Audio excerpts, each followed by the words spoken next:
Most people today have an option between doing the traditional 401k and doing the Roth 401k.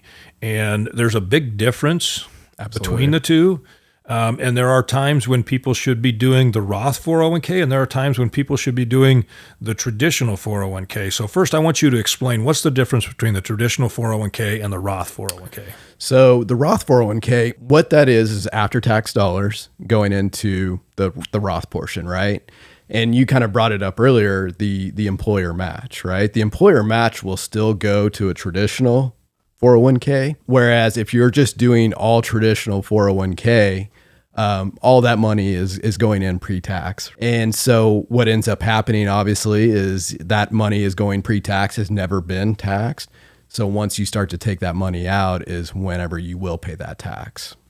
And so how does the Roth work? So going back to the Roth, so whenever you're putting that money in after tax, it's sitting there growing and growing and growing, right? And when you retire, though, when you pull that money out, there is no tax paid on it. So your Roth 401k becomes a totally tax-free source of income in retirement, where your traditional 401k will become a fully taxable source of income in retirement. So when I'm sitting down and talking it through with people, and we're talking about Roth 401ks and maybe the importance versus the traditional 401k, I use kind of the simplest analogy and saying, okay, in retirement, whenever you have that money in a Roth 401k, when you pull that money out, you pull a dollar out, you're going to get that dollar, assuming that you meet all the specific requirements. But with, the pre-tax or using traditional 401k, when you take that dollar out, you're probably going to net, 70, 75 cents on that dollar by the time you pay those taxes. Right. And there's another, I think, a distinct advantage to the Roth 401k,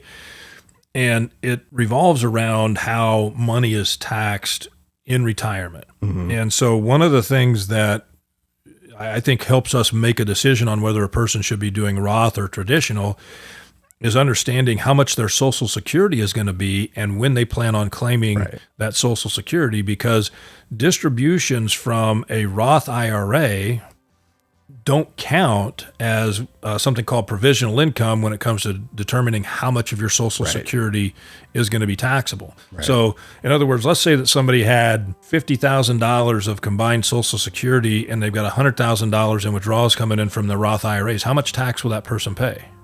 Zero, right? Yep. Because Social Security by itself is not taxable, and Roth 401k distributions are not taxable, and Roth 401ks don't show up as part of the formula to determine if any of your Social Security should become taxable. So there's a huge benefit there. So when people are doing the comparison of should I do traditional versus Roth, they can't just look at traditional versus Roth. They got to look at how the distributions of those, either Roth or traditional, are going to play out and how they're going to play with all of the other sources of income that a person might have in retirement. Absolutely.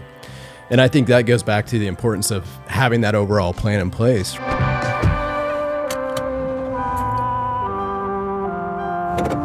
Starting your route to retirement.